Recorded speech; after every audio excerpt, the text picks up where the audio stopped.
Luto po tayo ng apritada. First step, ang ating bawang.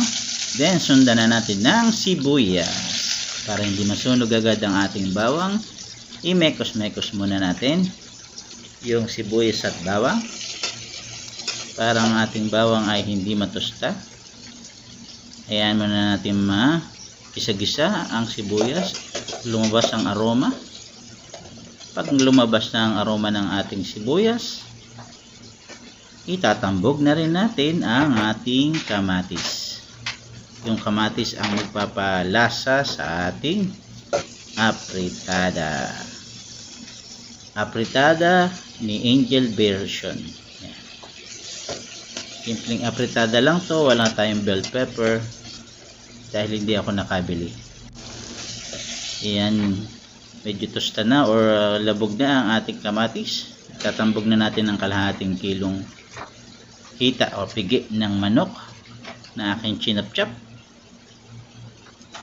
And then imemekos-mekos natin yan para mag-mix siya. Nalagyan natin ng 1,500 piraso ng ating asin at 510 ng ating pamintang durog. Tansyameter lang yan, ha.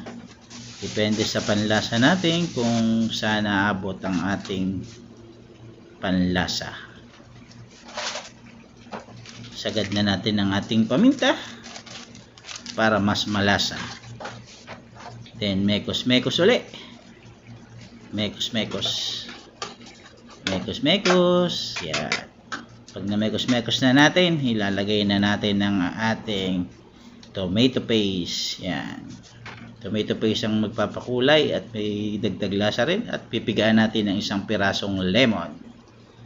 Yan ang magbabalanse ng ating apritada. Apritada Angel version.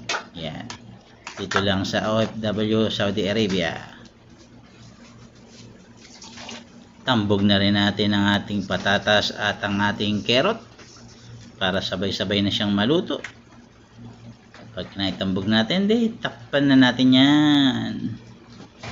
Pagkatakip natin yan, ay hayaan natin kumulo. Pag medyo okay na, dagdagan pa natin ng asin. Dagdagan pa natin mga 10-5 dakot na asin. Ayan, kulo na ang ating apritada. Luto na ang ating apritada ng isang simpleng florista dito sa Saudi Arabia. Tara po, kain po tayo ng apritada. At kain po tayo!